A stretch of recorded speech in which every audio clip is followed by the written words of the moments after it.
Um bom domingo a todos que nos ouvem. Hoje, a gente vai mergulhar num tema que está no coração da experiência de fé de muita gente, sabe? Aquela briga interna, né? Exatamente. A gente acredita que está perdoado, mas, assim, a luta contra as nossas próprias falhas, contra o pecado, continua firme e forte no dia a dia.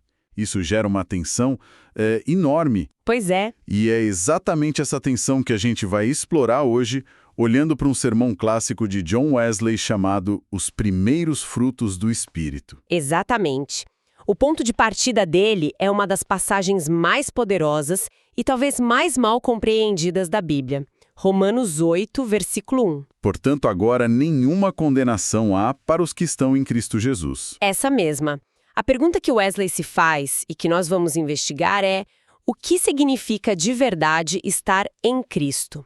E se a gente ainda luta e tropeça, como é possível que não haja nenhuma condenação? Parece uma contradição. Totalmente. É a pergunta de $1 milhão. Então, nossa missão aqui é desvendar a resposta do Wesley para esse paradoxo. E pelo que eu vi do sermão, ele faz isso de um jeito muito metódico, quase como um arquiteto montando uma estrutura. Sim, ele é muito organizado. Basicamente, ele divide o raciocínio em 3 partes, que a gente vai seguir. Primeiro, ele define com muita clareza quem são essas pessoas que estão em Cristo. Sabe? Não é todo mundo. Certo. Segundo, ele desmonta o conceito de nenhuma condenação, mostrando que isso tem várias camadas.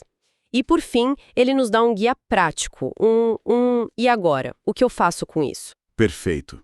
Então vamos começar pelo começo. Essa ideia de estar em Cristo é muito bonita, mas pode soar um pouco abstrata. Como Wesley aterrissa isso de forma concreta? Quem são essas pessoas? Então, ele começa dizendo que o primeiro pilar é a fé. Não uma fé genérica, mas a fé que nos faz abandonar a ideia de que a gente pode ser bom o bastante por conta própria. Ah, entendi. É reconhecer que a nossa justiça vem de Deus através de Cristo.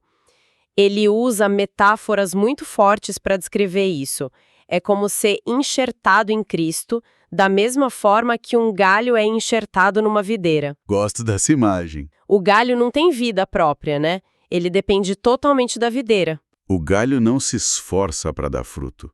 Ele simplesmente está conectado à fonte da vida e o fruto acontece como consequência. Exatamente.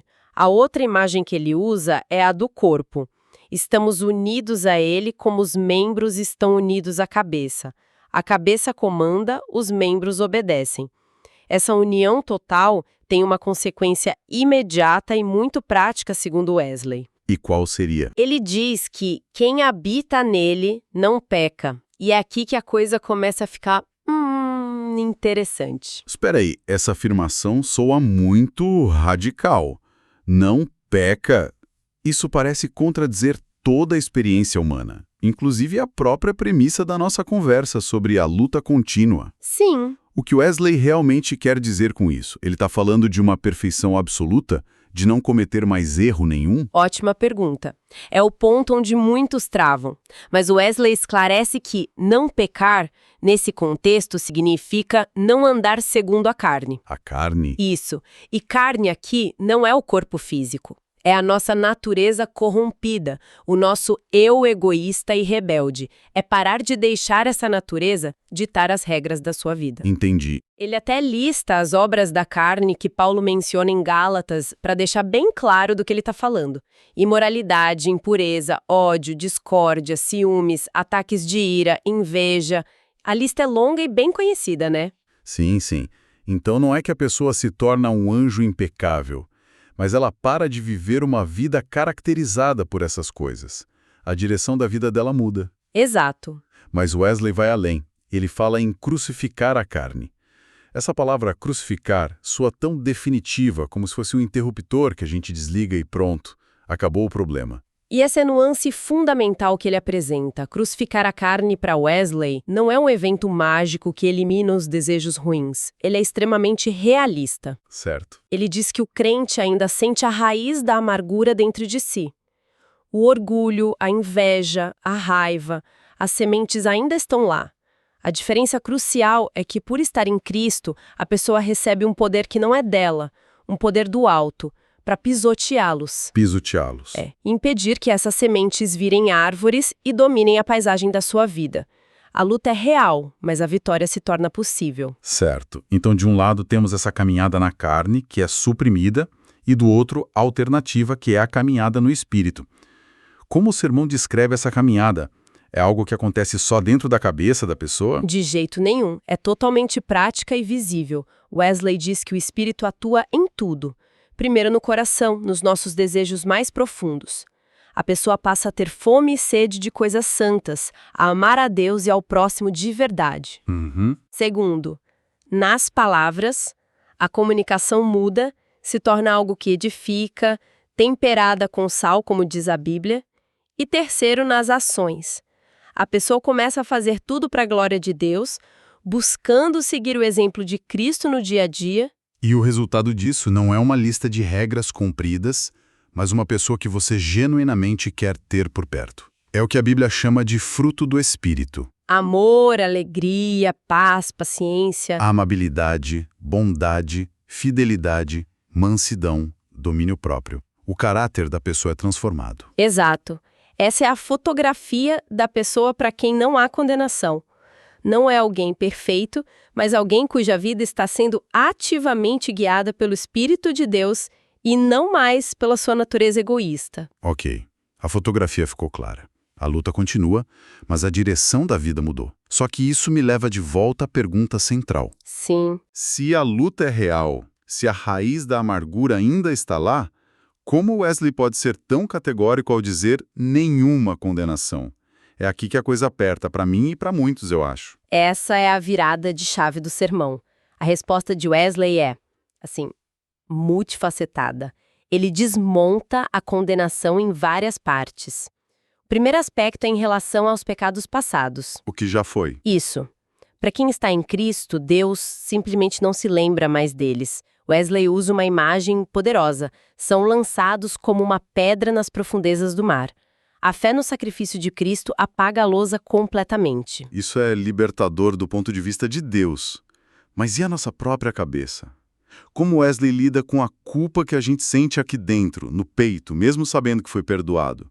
Porque essa, para mim, é a batalha real de muita gente. Não há condenação na nossa própria consciência. Ele diz que nós trocamos o espírito de escravidão, que nos faz viver com medo e dúvida, pelo espírito de adoção. Espírito de adoção. É uma mudança radical de status. Deixamos de ser um funcionário com medo de ser demitido a qualquer erro e passamos a ser um filho amado, que tem a confiança de chamar Deus de Pai. É uma paz que vem de saber que pertencemos à família, mesmo não sendo perfeitos. Ok. Lousa do passado limpa, paz na consciência. Mas e o presente? E os pecados que acontecem agora? É aí que entra aquela afirmação radical de que quem está em Cristo não pode pecar. Como ele sustenta isso? Ele sustenta isso de uma forma muito específica. Este é o terceiro ponto. Ele argumenta que, enquanto a semente de Deus, que é a fé, permanece viva na pessoa, ela não pode viver na prática do pecado, no sentido de uma transgressão deliberada e consciente. Entendi. A pessoa que caminha no Espírito não tem como estilo de vida quebrar os mandamentos. Portanto, a lei não a condena, porque a lei foi feita para condenar o transgressor, não quem vive de acordo com ela. Isso nos leva ao ponto mais difícil, eu acho. O pecado interior. O orgulho que surge do nada, a raiva que ferve, os maus desejos. Aquilo que a gente não faz, mas sente. Como Wesley trata a condenação nesse caso? Este é o quarto e mais profundo aspecto. Wesley reconhece, sem rodeios, que essa corrupção da natureza permanece até mesmo nos filhos de Deus. Ele não mascara a realidade. E qual é a chave, então? A chave para ele é a seguinte: enquanto a pessoa não se entrega a isso, enquanto ela luta contra esses impulsos e não permite que eles a dominem, não há condenação. Deus se agrada da obediência sincera, mesmo que imperfeita. Nossa! A consciência desses defeitos, na verdade, deveria nos levar a depender mais de Cristo, e não a nos afastar dele com vergonha. O sermão ainda menciona umas categorias bem específicas. como pecados de enfermidade. O que seria isso? É um termo que ele usa para o que a gente poderia chamar de quedas involuntárias. É o quinto ponto. Por exemplo, você diz algo que acredita ser verdade, mas depois descobre que era falso. Certo. Ou você tenta ajudar alguém e sem querer acaba magoando a pessoa. São desvios da vontade perfeita de Deus, mas como não envolvem uma escolha deliberada de fazer o mal, não trazem culpa à consciência. E a questão mais complexa de todas, que ele aborda no final, é a dos pecados da emoção. Uma explosão súbita de raiva, um surto de inveja. Como a regra da não condenação se aplica aí? Porque isso acontece com todo mundo. Aqui, a análise dele se torna extremamente pastoral e precisa. A regra que ele estabelece é que a condenação é proporcional à voluntariedade do ato. Como assim? É quase como a diferença entre tropeçar um degrau que você não viu e pular de propósito do último andar. Ambos são quedas, mas a intenção e a responsabilidade são completamente diferentes. Gostei da analogia. Como ele aplica isso na prática? Ele distingue dois cenários. Primeiro, se a explosão de raiva veio de um descuido ou negligência anterior. Por exemplo, a pessoa foi avisada sobre uma situação tentadora, ignorou o aviso e depois caiu. Então, a culpa. Para Wesley, isso é, na verdade, um pecado obstinado, disfarçado de impulso. Você se colocou naquela situação. E o segundo cenário? O segundo é quando a tentação é súbita, violenta e imprevista, e a pessoa é dominada por ela com pouca ou nenhuma participação da sua vontade. Nesses casos, Wesley diz que Deus mostra compaixão. Entendi. A pessoa sentirá tristeza e vergonha diante de Deus, mas não aquela condenação que destrói a fé e nos joga no chão. É uma distinção crucial entre a tristeza que leva ao arrependimento e a condenação que leva ao desespero. Uau. É uma teologia muito profunda e, ao mesmo tempo, muito humana. Então, para a gente amarrar tudo isso, como a gente vive com essa complexidade na segunda-feira de manhã? Qual é o e daí prático que o Wesley nos deixa? Ele deixa algumas lições de casa muito claras, sabe, direcionadas para diferentes pessoas. A primeira é para quem vive com medo dos pecados passados, sempre olhando pelo retrovisor. Sim. A mensagem é: se a sua fé em Cristo está ativa agora, o passado está cancelado.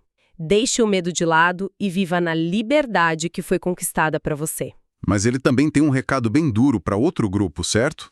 Sim, um aviso muito severo para aqueles que vivem no pecado deliberadamente, achando que a graça é um cheque em branco. A segunda lição é: não se engane. Wesley é direto ao ponto. Aquele que comete pecado é do diabo. Forte. Ele diz para essas pessoas não se apegarem a uma experiência de conversão do passado, mas voltarem para Deus agora, como pecadores que precisam de cura. E para a pessoa que está no meio do caminho, aquela que está genuinamente lutando, que se angustia com o mal que ainda vê dentro de si. Para essa pessoa, a terceira lição é de conforto e direção. A mensagem é: não se desespere. A consciência da sua imperfeição não deve abalar sua fé. Pelo contrário, Certo. deve te levar a uma dependência ainda maior de Cristo. É um chamado à humildade, não à condenação. A oração certa, diz Wesley, não é para que Deus ignore nosso pecado, mas para que Ele nos revele a profundidade dele, para que nossa dependência da graça aumente ainda mais. E se a pessoa cair? Se ela tropeçar por fraqueza? Aí vem a quarta orientação, muito prática. Não fique caído se lamentando. A atitude correta é reconhecer humildemente a fraqueza, pedir ajuda a Deus, levantar-se e seguir em frente. A queda não é o fim da jornada. E a última? E, por último, a quinta lição é para quem é pego de surpresa por uma falta. A orientação é: não tema. A resposta não é se esconder com medo, mas se voltar imediatamente para Deus, que se compadece das nossas fraquezas, e buscar mais força e mais amor. Então a mensagem central é que a vida cristã, na visão de Wesley, não é ausência de luta. Na verdade, a luta é a prova de que estamos vivos espiritualmente. Olhem caminhar guiados pelo Espírito. É uma jornada de confiança humilde e perseverança constante. Perfeitamente resumido. E isso nos deixa com um pensamento final para reflexão. Wesley apresenta a fé como algo dinâmico, uma caminhada, não um lugar onde se chega e pronto.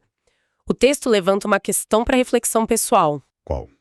Como cultivar uma caminhada no espírito que seja resiliente o suficiente para lidar tanto com a consciência da nossa corrupção interior, quanto com o choque da tentação súbita, sem cair nos extremos da presunção, de um lado, ou do desespero, do outro? Uma pergunta poderosa para encerrar a nossa conversa. Esta análise faz parte da nossa série Sermões de Domingo. Na semana que vem, teremos um novo sermão para explorar juntos. Deus abençoe todos os ouvintes.